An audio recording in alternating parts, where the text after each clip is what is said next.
அன்பிற்கினிய சகோதர சகோதரிகளே, 2 தினங்களுக்கு முன்பாக வந்த உச்சநீதிமன்றத்தின் தீர்ப்பு, 2 நீதிபதிகள் கொண்ட ஒரு அமர்வு ஒரு தீர்ப்பை வழங்கியிருக்கிறார்கள்.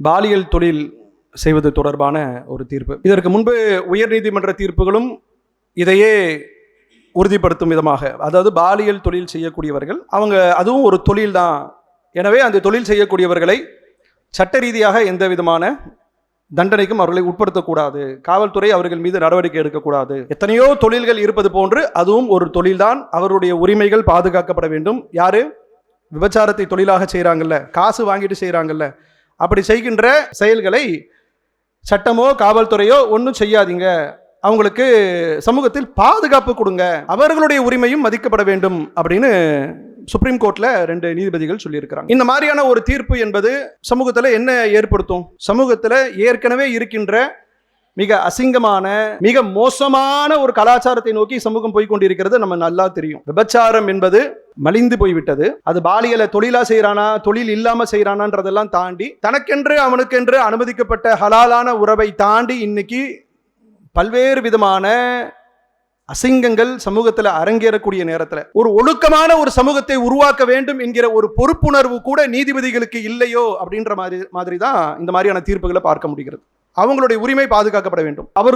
அவர்கள் செய்கின்ற அந்த தொழிலையும் தொழிலாக அங்கீகரிக்க வேண்டும். எப்படி அங்கீகரிப்பீங்க? இதை ஒரு தொழிலாக அங்கீகரிக்க வேண்டும் என்று நீதிபதிகள் உத்தரவிடுவார்களே, ஆனால் அந்த தொழில் செய்யக்கூடியவர்களுடைய முன்னேற்றத்திற்கு நீங்க என்ன செய்ய போறீங்க? நாளைக்கு ஒரு வாரியம் அமைக்க போறீங்களா? அந்த தொழிலில் ஈடுபடக்கூடியவர்கள் எல்லாம் அந்த வாரியத்தில் நீங்கள் உங்களை பதிவு செய்து கொள்ளுங்கள். ஏன்னா மற்ற தொழில் மாதிரி இது கிடையாது. உடலை விற்கக்கூடிய தொழில். ஒருத்தன் தன்னுடைய உடல் உழைப்பை நம்பி சம்பாதிக்கலாம், உடல் உழைப்பை நம்பி இருக்கலாம். எத்தனை பேரை நம்ம பார்க்கிறோம், வயதான காலத்தில் கூட ஆண்களாக இருக்கட்டும் பெண்களாக இருக்கட்டும் கூலி தொழில் செய்கிறாங்க. அந்த தொழில் செய்வதற்கு உடல் ஒத்துழைக்கும். ஆனால் உடலை விற்பது என்பது அவர்களால் சில ஆண்டு காலம் கூட தொழிலாக செய்கின்றவர்களை எடுத்துக்கொள்வோம். இந்த விபச்சாரத்தை பத்தி, அடல்டரியை பத்தி பேசல, இது தொழில் செய்யக்கூடியவர்கள் மட்டும் பேசுது. அப்படின்னா தொழில் செய்யக்கூடியவர்கள், இந்த உடலை விற்று தொழில் செய்யக்கூடியவர்களை பத்தி முதல்ல ஒரு சரியான அடிப்படையை தெரியாமலேயே ஒரு நீதிபதிகளால தீர்ப்பு சொல்ல முடிகிறது. அவங்களால 5 இருந்து 8 வருஷத்துக்கு மேல அந்த தொழிலை செய்ய முடியாது. 30 இருந்து 32 வயசுக்கு மேல போனவங்க அந்த தொழிலை செய்ய முடியாது. நீ தொழில் செய்யலான்னு அங்கீகாரம் கொடுக்கறான் அப்படின்னா அவங்களுடைய உரிமை பாதுகாக்கப்படுமா?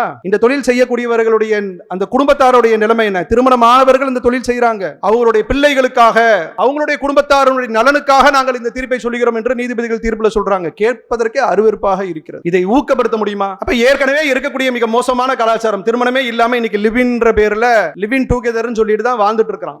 பல பேர் கல்யாணமே வேணாம், நீ நானும் சேர்ந்து புருஷன் பொண்டாட்டி மாதிரி இருந்துக்கலாம் அப்படின்ற மாதிரி இன்னைக்கு வாழ்க்கை போய்கிட்டு இருக்கு. அதெல்லாம் ஒரு பெரிய இடத்துக்கு போயிட்டாங்கன்னா அப்படிதான் வாழ்க்கையே.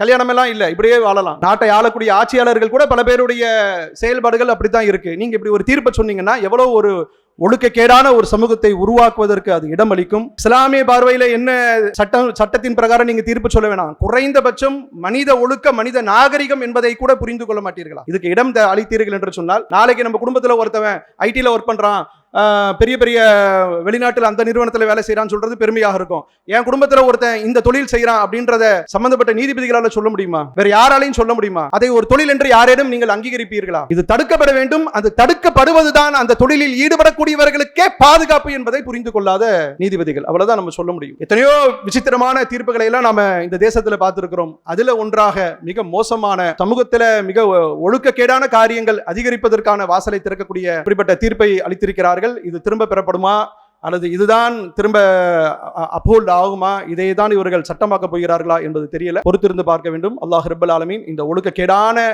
இது போன்ற சமூக அமைப்பிலிருந்து நம்மை பாதுகாக்க வேண்டும். தனி மனித சுய கட்டுப்பாடு மட்டும்தான் அவனுடைய ஒழுக்கத்திற்கு உத்தரவாதம் என்கிற செய்தியை சொல்லி நிறைவு செய்கிறேன். வாஹிர் தவானா அல்ஹம்துலில்லாஹி ரப்பில் ஆலமீன். அஸ்ஸலாமு அலைக்கும் வரஹ்மத்துல்லாஹி வபரகாத்துஹு.